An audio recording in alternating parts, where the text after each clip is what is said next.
The silence before words, the soft glow of morning light spilled through the tall windows of Sandra Bullock's Los Angeles home. The world outside was waking up, but inside the house was still, quiet, almost too quiet for her liking.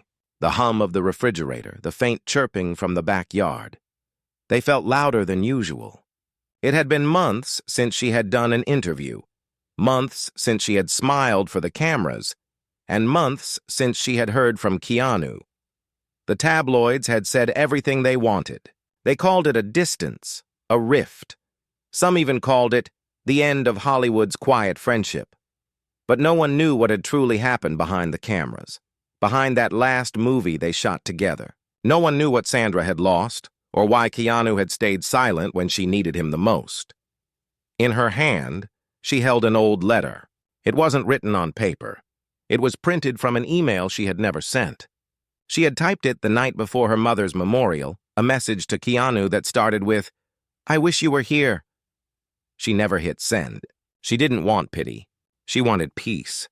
But peace had been distant, like a friend who stopped calling. And yet, that morning, peace arrived, in the form of a voice message. Her phone buzzed. The screen showed one name, Keanu R. She froze. It wasn't a text, not a call. It was a voice note. Her fingers trembled as she tapped play. His voice came through, calm, deep, and careful. "Hey, Sandy, it's been a while. I don't know where to start, but I heard. I'm sorry I wasn't there when you needed me. I didn't know how to say the right words. I didn't want to show up and make it about me. I just wanted you to know. I never stopped thinking about you. I never stopped caring." For a long moment, she didn't move. Tears filled her eyes, but her lips trembled into a small, broken smile. Keanu's voice hadn't changed. Still soft, still uncertain, still holding the weight of words unsaid. She replayed it. Once, twice, then again. Each time, her heartbeat grew slower, heavier. She whispered to herself, "Why now, Keanu?" After all this time, a knock came at the door. Her assistant peeked in. "They're here for the interview, Miss Bullock." She blinked back the tears. "Give me 10 minutes. As the door closed, she turned toward the framed photograph on the wall, her and Keanu from the set of the lake house. Their smiles were effortless, their eyes saying something no script could capture. That image used to bring comfort. Now it brought questions. What if the silence between them wasn't distance but protection? What if Keanu had stayed away, not because he didn't care, but because he cared too much? Outside, cameras were being set up. Producers were whispering. The world expected Sandra Bullock, the actress, the star, the unshakable woman who could laugh off anything. But today, for the first time in years, she didn't feel like performing. She sat down by the window, phone still in hand, and whispered, "Keanu, what are you really trying to say?" Across the city, Keanu Reeves was sitting in a dimly lit recording booth, staring at his own phone. The voice message he had sent had taken him days to record. He had erased it 3 times. It wasn't enough, but it was a start.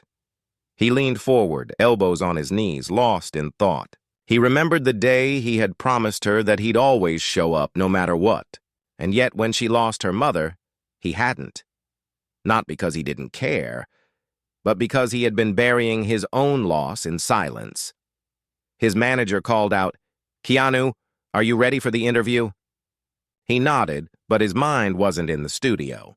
He was still in that memory, the night Sandra called him from the hospital, her voice cracking. He had picked up but said nothing. The fear of saying the wrong thing had frozen him. By the time he found the words, she had already hung up. He whispered to himself, "I should have been there." The interviewer smiled as he walked in.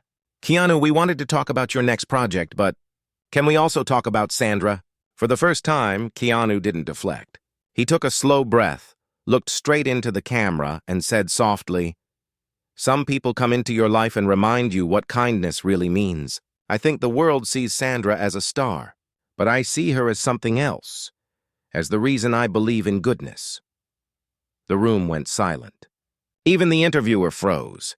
The tone in his voice was different, raw, unfiltered. A clip of that moment would later go viral. It would trend across every platform.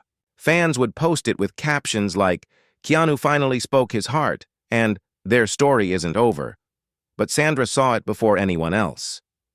She saw the full interview, the part that didn't make the headlines, where Keanu's voice cracked slightly when he said, "When you lose someone, you start seeing everything differently. You realize who you should have called, and sometimes you still can."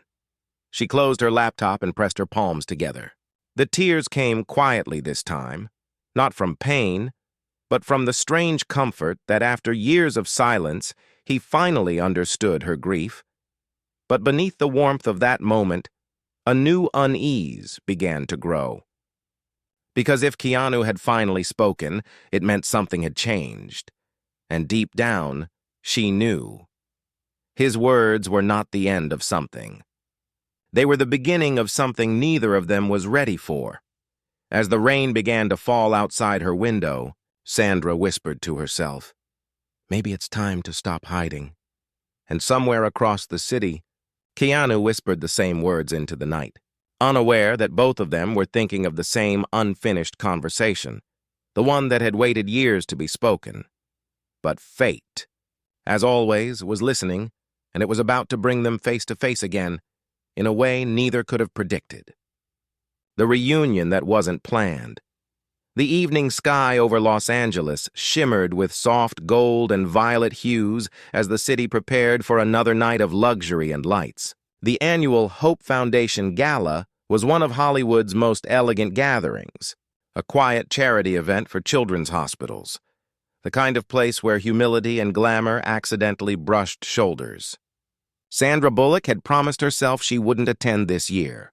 The noise, the attention, the polite smiles, none of it felt real anymore.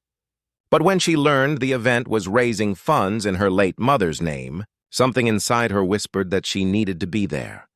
She stood before the mirror in her dressing room, adjusting the soft black fabric of her gown.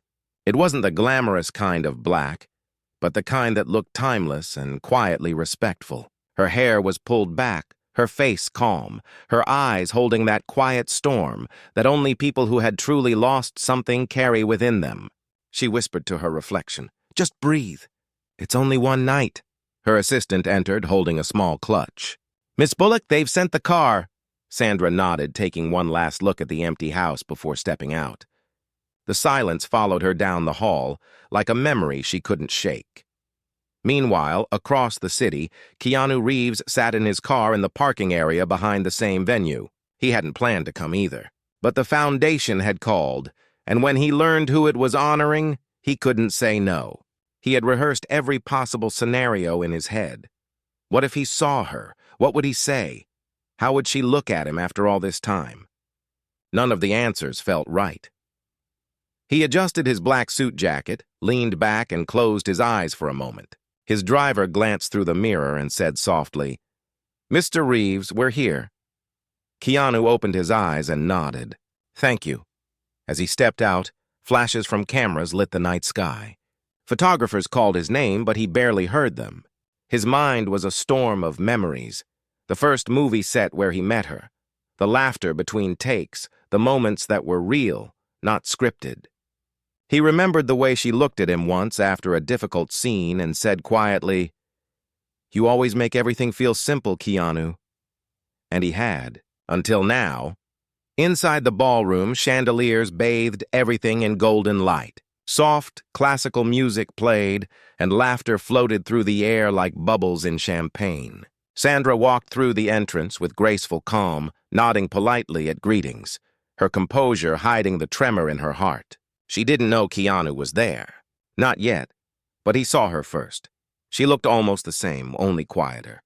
Her face had that kind of beauty that didn't need attention. It carried presence instead. For a long moment, Keanu stood still, watching her talk to a few guests. She smiled when she had to, but her eyes betrayed her. He recognized that sadness because it mirrored his own.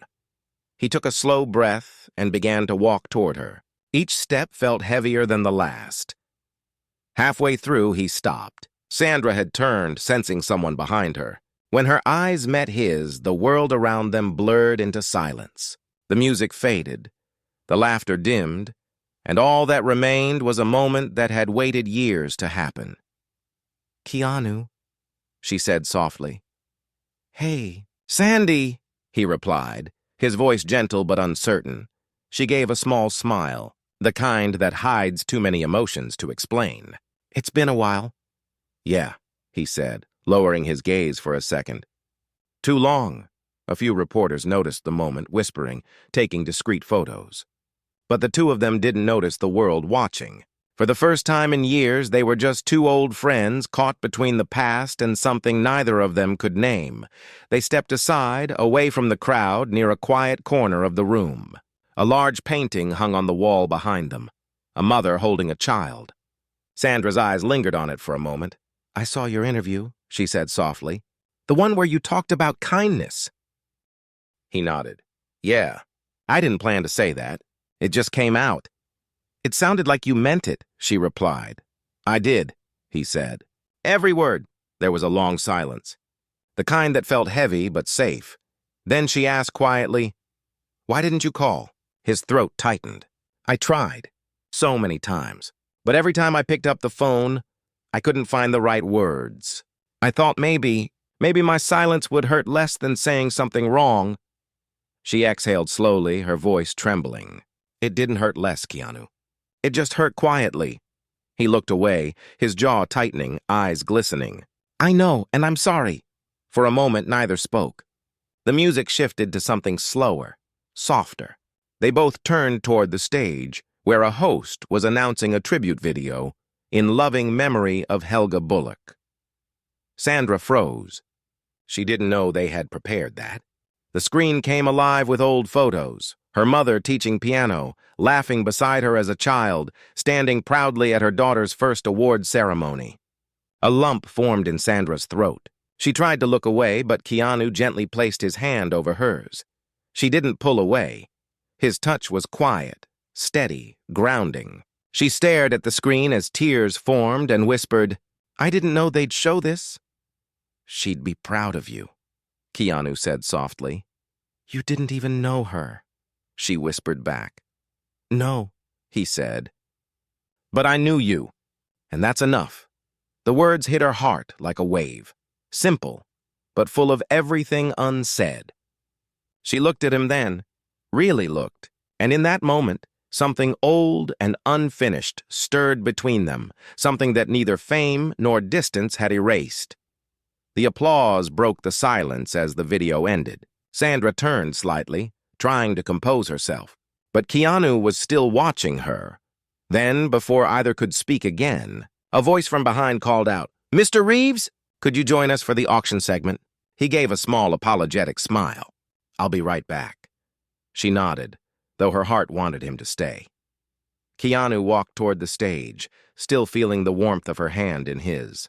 As the spotlight hit him, he blinked, his face calm but distant. The host handed him the microphone. Ladies and gentlemen, the host said, tonight, Mr. Reeves has made a special contribution in memory of Helga Bullock, a personal donation that will fund a children's art center in her name. Gasps rippled through the room. Sandra froze in disbelief. Her eyes widened as Keanu spoke softly into the mic. She believed in nurturing kindness through art. So this is not just for her memory. It's also for someone she raised, someone who taught me what grace looks like in real life. The room applauded again, but Sandra couldn't move. Tears blurred her vision as she looked at him, standing there under the golden light, giving without expecting recognition.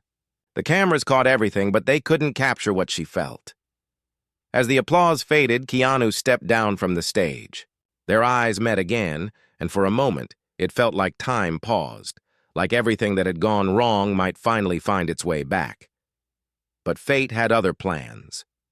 As Keanu approached her, a man stepped in front of Sandra, a tall producer she had been working with recently. He smiled at her and placed a hand gently on her back. Keanu froze mid-step. She turned toward him, startled, unaware of how it looked. Oh, Michael, this is...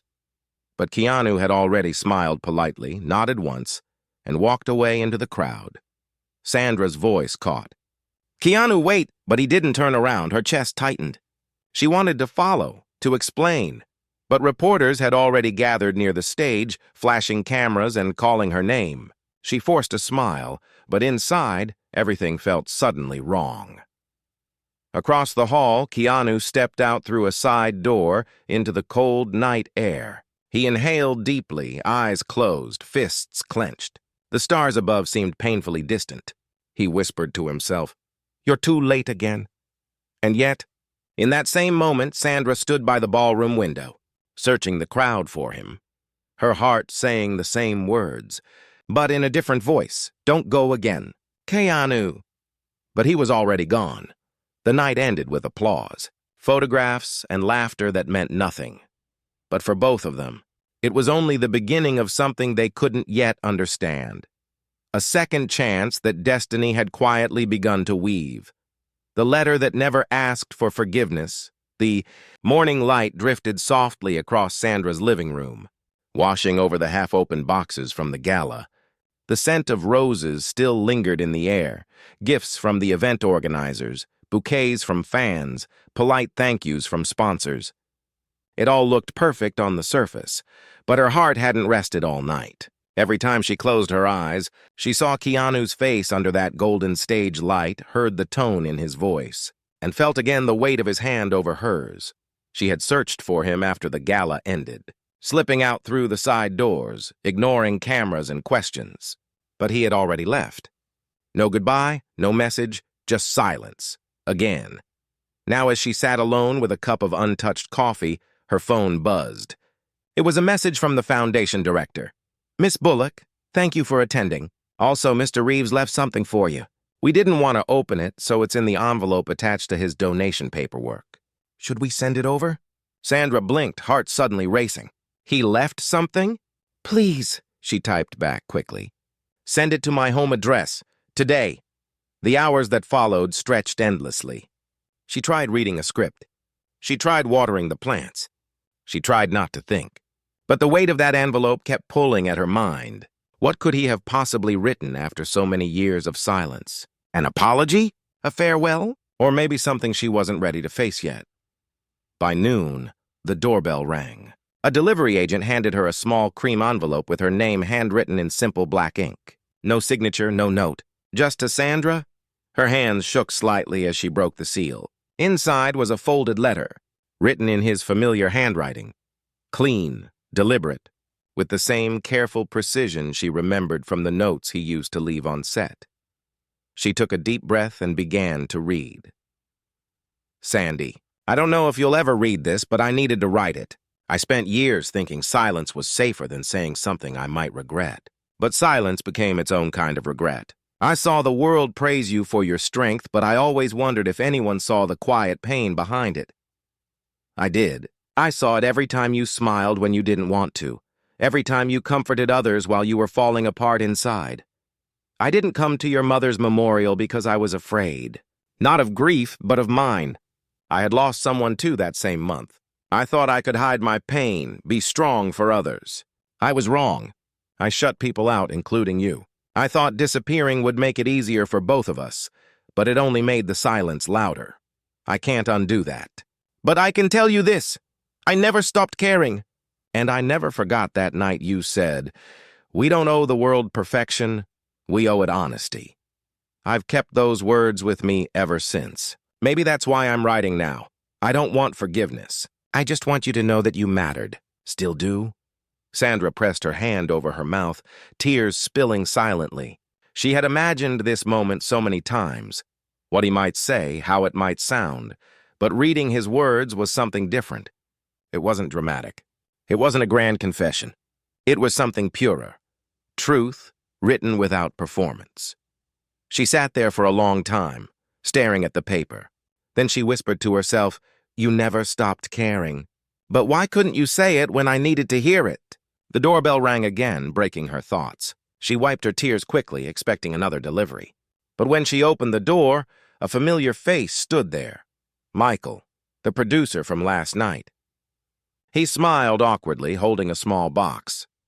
"You left this at the gala," he said. "Oh," she replied softly, trying to gather herself. "Thank you." His eyes flickered to the letter in her hand. "Rough morning?" "Something like that," she said, forcing a polite smile.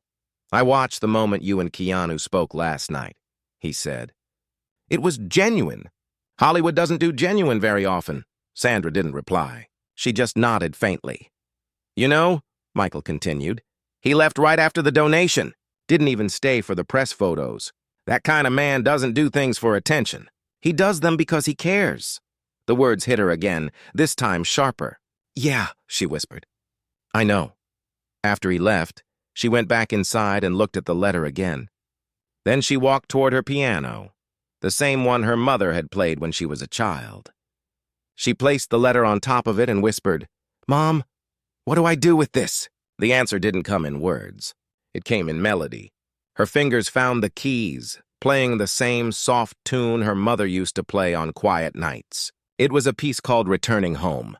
Halfway through, her voice broke and she stopped playing, and that's when she made a decision. She would find him.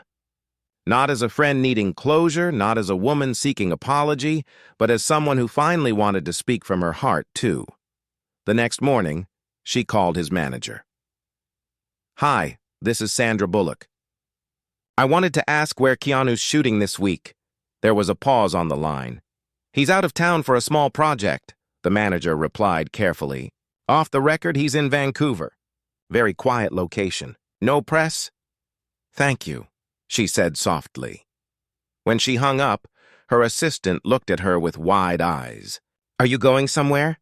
Sandra nodded. Yeah, somewhere quiet. That night, as her plane lifted off from Los Angeles, she looked out the window, the city lights fading beneath the clouds. She took out the letter again, reading it under the dim cabin light. Her heart was steady now. Not confused, not angry. Just ready, somewhere far ahead, under a cold Canadian sky, Keanu Reeves was sitting by a campfire outside a remote cabin, staring at his phone. He hadn't expected a reply, but he kept checking anyway. He whispered into the night, maybe she'll understand someday. And that someday was already on its way, flying through the night sky toward him. But neither of them knew that the truth waiting in Vancouver wasn't what either expected. Because sometimes fate doesn't bring people together to fix the past. It brings them together to test if they've really learned from it. The truth under the northern sky, the air in Vancouver carried that quiet chill of early autumn. The kind that brushed against the skin like a secret. Sandra stepped out of the small rental car, pulling her coat tighter around her shoulders as the forest stretched endlessly ahead. The sky above was gray but soft, heavy with clouds that looked ready to cry. Somewhere beyond the trees, smoke rose faintly, the kind that came from a campfire, not a chimney. That's where she knew she'd find him. She had asked no one for directions. She didn't call before coming.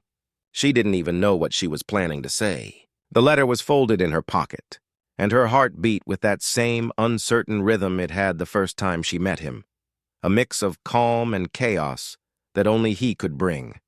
As she walked through the narrow path lined with fallen leaves, her footsteps crunched softly. Birds called in the distance, and the faint scent of pine and wood fire filled the air. When she finally saw the small cabin at the edge of the clearing, her breath caught. It was simple, old, almost humble, a wooden structure wrapped in quiet dignity, and sitting by the fire pit outside, alone, was Keanu. He was dressed in a dark jacket, sitting with his elbows on his knees, staring at the flames like they were a doorway to some memory he couldn't escape. Beside him, a half-open notebook lay on a wooden stool. Sandra hesitated, her throat tightening. She almost turned back. But then the wind shifted and he looked up. Their eyes met across the distance. He blinked as if unsure whether she was real. Then slowly he stood. Sandy? His voice carried through the still air, soft, startled. She managed a small nod. Yeah, it's me. He took a few steps forward, unsure whether to smile or apologize first. What are you doing here? I got your letter, she said quietly, and I didn't want to reply with words. I wanted to see you. For a long moment, neither spoke. The crackle of the fire filled the silence between them. I didn't think you would, he said. Most people would have thrown that letter away. I'm not most people, she replied gently. His lips curved slightly, a faint smile that vanished too soon. You never were. She stepped closer. Why here, Keanu? Why disappear into the woods again? He took a slow breath, looking out toward the trees. Because peace is easier to find when no one's looking at you. Because sometimes being alone is the only way I can still feel like myself. She nodded, her voice soft but steady. And does it work? He hesitated. Sometimes, but not always. She looked at him then. Really looked. The tired eyes, the quiet face, the man who carried his kindness like a weight. You wrote that you didn't come to my mother's memorial because you were afraid. But afraid of what? He turned toward her fully now, eyes glistening in the firelight. Of breaking down. Of showing you a version of me that wasn't strong. I'd lost someone too, Sandy. Someone I never told anyone about. And when I heard about your loss, it felt like the same wound all over again. I thought if I came, I'd just make it harder for you. Her breath caught. Who did you lose? He stared into the fire, his jaw tight. Her name was Claire. She wasn't famous. She didn't want to be. We were together before everything got too big. She passed away suddenly. A car accident. I never talked about it. Not once. The world seemed to go silent around them. Sandra's eyes softened with understanding, not pity. Keanu, she whispered. He shook his head gently. I kept it locked away. Buried it under work silence, movies, smiles. But when I saw you lose your mother, I couldn't pretend anymore. It felt like losing her all over again. And I didn't have the courage to stand beside you when I was breaking inside. Tears welled in her eyes, but her voice remained steady. You didn't have to be perfect. You just had to be there. He looked up at her, eyes full of quiet pain. I know, and that's what I regret most. Not that I couldn't help, but that I didn't even try. For a moment, she didn't speak. She just walked closer until she was standing beside the fire, facing him. The warmth touched her skin, but what she felt was something deeper. The ache of two people who had spent years pretending they were fine when they weren't. She whispered, You always helped people heal. But you never let anyone help you. His throat tightened. Maybe I didn't think I deserved it. Her voice trembled now. And who told you that you didn't? He smiled faintly, eyes lowering. Life did. She shook her head. No, Keanu. Life tests us. It doesn't define us. The silence that followed wasn't empty. It was full of grief, memory, forgiveness, and something quietly rebuilding between them. Keanu looked at her, his voice softer now. You know what I miss most? What? She asked. The way you used to laugh when we messed up a scene. That sound made everything feel less heavy. I used to think if I could hear it again, maybe things would be okay. She smiled faintly, wiping her eyes. Then maybe you should try making me laugh again. For the first time in years, his smile reached his eyes. He shrugged playfully. I could try, but you were always the funny one. She laughed then, quietly, honestly, like the echo of something they both thought they'd lost. And in that moment, something shifted. The grief didn't disappear, but it softened, like snow melting under the warmth of spring. But just as the moment began to heal, a faint rumble in the distance drew their attention. Thunder. The first drops of rain began to fall, sizzling softly as they hit the fire. Looks like the sky's joining in, Keanu murmured. Let it, she replied. Smiling through the rain, they ran toward the cabin as the rain grew heavier, laughing like children. Inside, the small wooden room was warm and filled with the scent of pine and smoke. Keanu lit a lantern, and the golden light filled the space between them. Sandra looked around, the walls lined with books, old photographs, a few sketches. And on the table, next to a mug of coffee, she saw something that made her pause. A small framed photo of her and Keanu from the set of the lake house. She turned toward him. You kept this?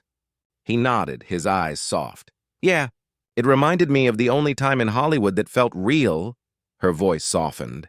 You never told me you felt that way. I didn't know how, he said quietly. She stepped closer, her voice barely above a whisper. Maybe you should start now. He looked into her eyes, really looked, and for the first time, the wall of silence between them cracked completely. You were the one person, he said slowly, who made me feel seen without asking for anything in return. And I didn't realize how rare that was until I lost it.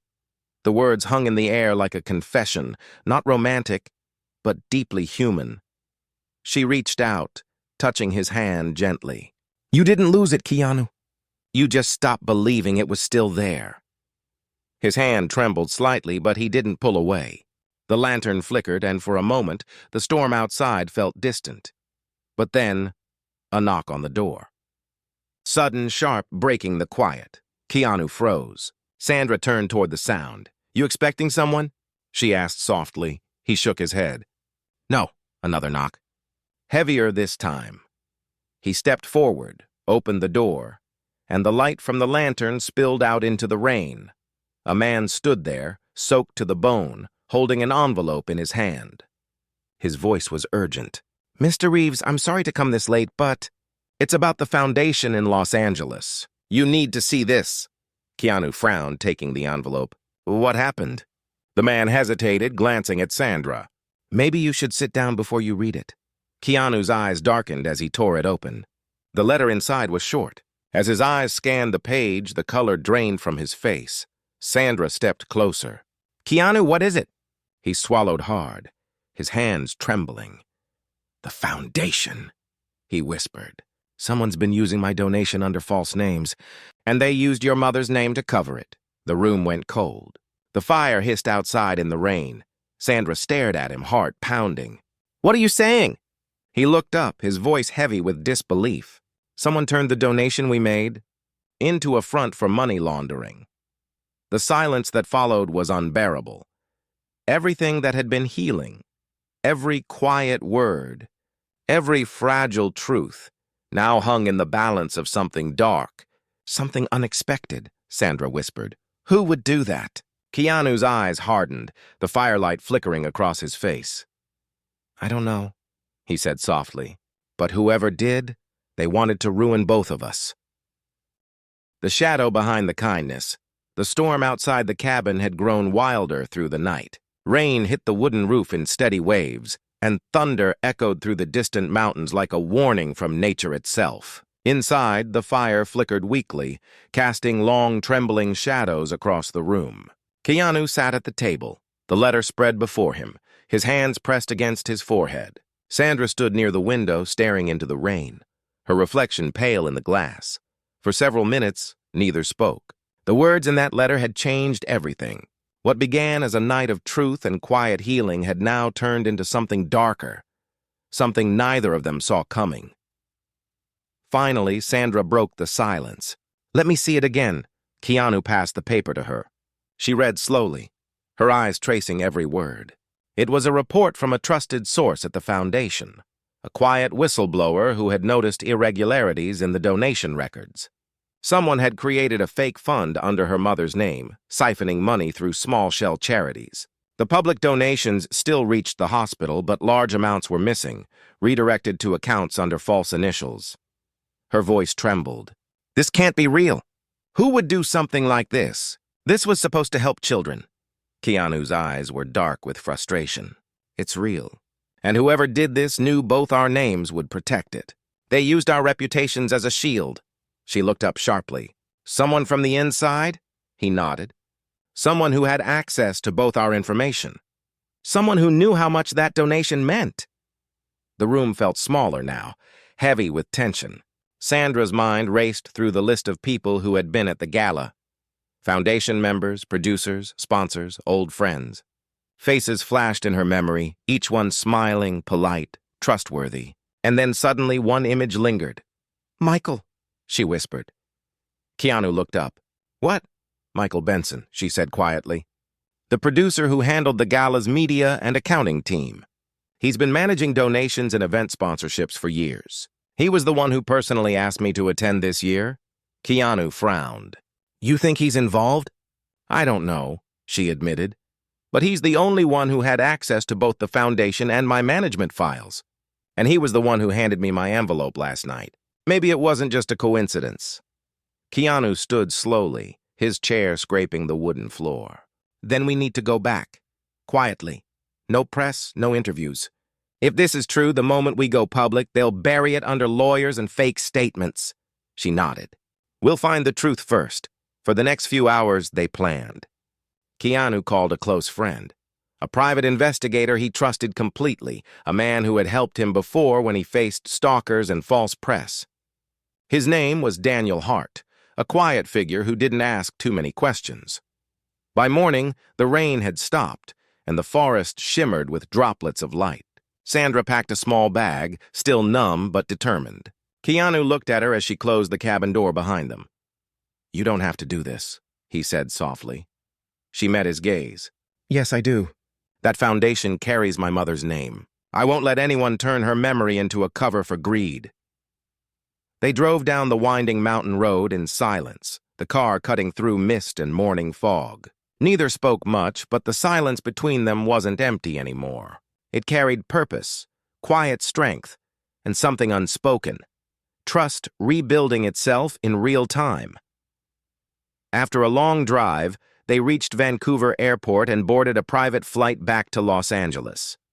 Daniel was waiting for them at the small hangar when they landed. A man in his 50s with sharp eyes and calm composure. "You weren't exaggerating," he said as Keanu handed him the letter. "I've seen this pattern before. It's professional work. Fake accounts, ghost charities, and someone inside to control the audit trail. Can you trace it?" Keanu asked. Daniel nodded slowly. "Give me a few hours." As they waited, Sandra walked toward the edge of the tarmac, watching the sun begin to rise over the city skyline. Her heart felt heavy but strangely alive. Keanu joined her, standing quietly beside her. "You always said you didn't like mornings," he said softly. "I still don't," she replied with a faint smile. "But sometimes they feel like a second chance." He looked at her, his voice gentle. "Maybe that's what this is." She turned toward him. "What do you mean?" "This whole thing," he said. "The letter, the foundation, us. Maybe it's not just about fixing what went wrong. Maybe it's about facing the things we never did." Her eyes softened. "Like what?" "Like the truth," he said quietly. Before she could reply, Daniel walked back toward them, holding his tablet. "I found something." They followed him to a nearby bench. He showed them a list of transactions. The fake accounts were traced through an offshore route. They were all created under a consulting company called Blue Horizon Productions. "Sound familiar?" Sandra's breath caught. "Michael's media company." Daniel nodded grimly. "Exactly. But there's more. 2 other names are tied to it. One from the Foundation's finance team and another from your management office, Sandra." She froze. "From my office?" Daniel zoomed in on the document. "A woman named Laura Delane." Sandra's face went pale. "She's my assistant. She's been with me for 6 years. I trusted her completely." Keanu placed a hand gently on her shoulder. "Sometimes betrayal hides behind the quiet ones." She took a deep breath, steadying herself. "So what do we do?" "We get proof," Daniel said. "I can plant a digital trace and pull their communication records. But it'll take a day or 2. Until then, don't confront anyone." They agreed. As they drove back to Sandra's house, the tension between them began to change. No longer just fear or confusion, but a shared mission. 2 people who had once drifted apart were now bound by something neither fame nor silence could undo. That night, Sandra sat on her couch, staring at her mother's old piano again. Keanu sat beside her, quiet, watching the flicker of candlelight on the surface of the keys. "You know," he said softly, "your mother would be proud of you, not just for what you've done, but for how you keep fighting for what's right." She looked at him, her eyes gentle but tired. "And what about you, Keanu? When was the last time you fought for something that mattered to you?" He smiled faintly. "Maybe I'm fighting for it now." She didn't ask what he meant. She didn't need to. She could feel it. The quiet pull of 2 souls who had spent years avoiding the same truth. But the peace of that moment didn't last long. As they sat there, Sandra's phone buzzed on the table. An unknown number. She hesitated, then answered. A distorted voice came through. "Stop looking into the donation. You don't know who you're dealing with." The line went dead. She stared at the phone, her hand shaking. Keanu looked at her, eyes narrowing. "What was that?" "Someone warning us," she whispered. He stood, jaw tightening. Then we're getting close. The room felt colder suddenly, the weight of something dangerous pressing around them. Sandra whispered, Keanu, what if this isn't just about money? He looked at her, voice low, certain. It's not. It's about control. And whoever did this didn't expect us to stand together. Outside, the night deepened again, wind moving through the trees like whispers of something unseen. But for the first time, both of them stood side by side, no longer haunted by silence, but bound by truth and courage. What they didn't know was that the next 24 hours would reveal not only who betrayed them, but why that betrayal was connected to someone from Keanu's own past. The heart that forgave, the sun had barely risen over Los Angeles when Daniel called. His tone was calm, but there was an undercurrent of urgency in his voice. I've got everything, he said, but you need to see it in person.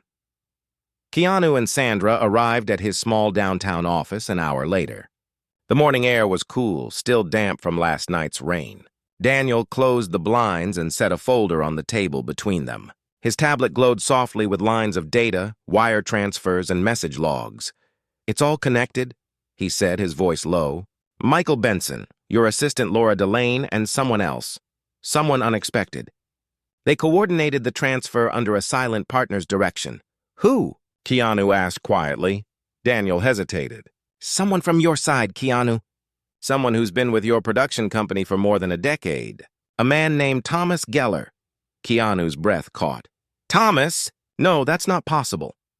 He was your financial manager, Daniel said carefully.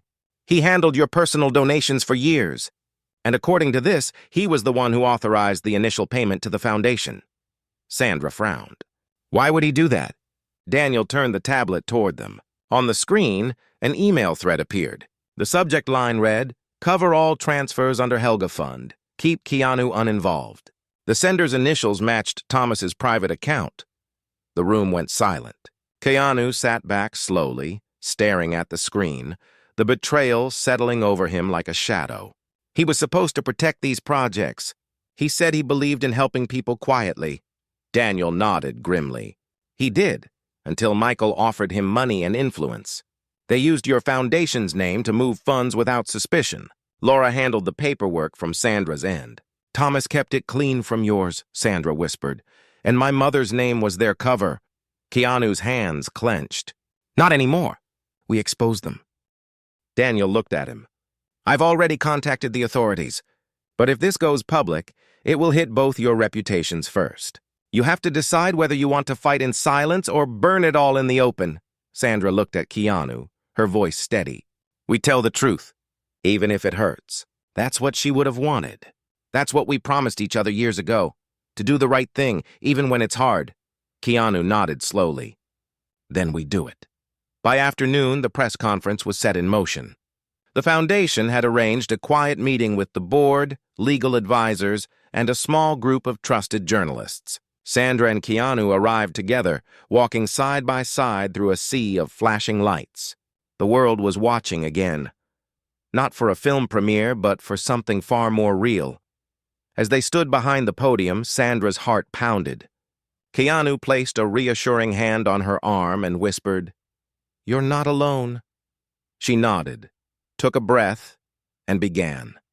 A few months ago, a donation was made to the Hope Foundation in memory of my mother. That donation was never meant to bring attention to us, but to help children.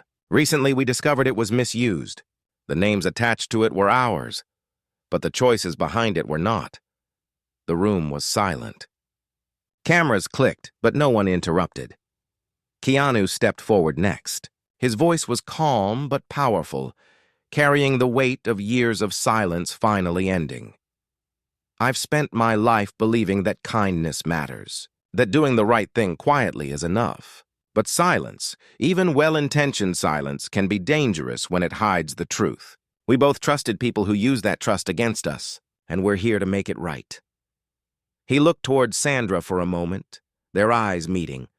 No performance, no script, just shared truth. This isn't about reputation, he continued softly. It's about responsibility. By the time they finished, the crowd of journalists didn't shout questions. They just watched, almost reverent, almost moved. It was the first time in years that a Hollywood headline wasn't about scandal or gossip, but about honesty. Later, as the authorities began their investigation, the news spread quickly. Michael Benson and Laura Delane were arrested within days. Thomas Geller turned himself in soon after, unable to escape the weight of what he had done. In his confession, he wrote one line that struck Keanu deeply. "I didn't think they'd care enough to find the truth. I was wrong. The scandal faded in time, replaced by something far more lasting, a new branch of the Hope Foundation, run with full transparency, funded directly by the two of them, named the Helga Reeves Bullock Art Center." Weeks passed. Autumn slowly turned to winter. The nights grew longer, but inside Sandra's house, warmth filled the air once again. The piano in her living room had been tuned. The sound of soft notes drifted through the space. Keanu sat nearby watching her play. His beard had grown slightly, his smile was calm. They hadn't spoken much about the incident since it ended. They didn't need to. It had changed them both, not through revenge but through understanding. When she finished playing, she turned toward him. "So," she said softly, "are you finally staying in one place for a while?" He chuckled. "Maybe." "The cabin can wait." "Good," she said, "because I'm not done with you yet." He raised an eyebrow. "Oh, you owe me a film," she said, smiling faintly. A real one this time. No scripts, no pretenses, just truth. He laughed quietly, the sound warm and free. "Then let's write it together." They sat in silence for a moment, just listening to the sound of rain outside. The world around them had grown quiet again, but this time the silence wasn't heavy. It was peaceful. After a while, Sandra spoke softly, her voice almost a whisper. "You know, my mother used to say that some people enter your life not to stay forever, but to remind you what forever feels like." Keanu nodded, his gaze distant but full of light. "And maybe some people stay to remind you that forgiveness is its own kind of love." She smiled. "Do you forgive him, Thomas?" He thought for a long moment. "Yeah," he said finally. "Not because he deserves it, but because I don't want to carry that weight anymore." Sandra's eyes softened. "That's what makes you different, Keanu. You always choose peace over pride." He looked at her, his expression gentle. "And you always choose grace over anger. Maybe that's why we keep finding our way back." For a moment, they just looked at each other, two people who had lost, loved, and learned, standing at the quiet edge of something new. No grand gestures, no declarations, just the unspoken promise that whatever came next, they'd face it together. Outside, the rain slowed. Sunlight broke through the clouds, lighting the room in a soft golden glow. Sandra walked toward the window, watching the world shimmer with renewed calm. Keanu joined her, standing close but not touching, both of them looking out at the same horizon. She whispered, "After all this, what do you think we were meant to learn?" He paused, then said quietly, "That sometimes loss is just love waiting to return in another form." She turned toward him, eyes warm. "And did it?" He smiled, small and real. "Yeah, it did." The light fell softly across their faces. Two souls who had found peace not in perfection, but in truth. And somewhere in that stillness, it felt like both their losses finally rested. Not as endings, but as beginnings.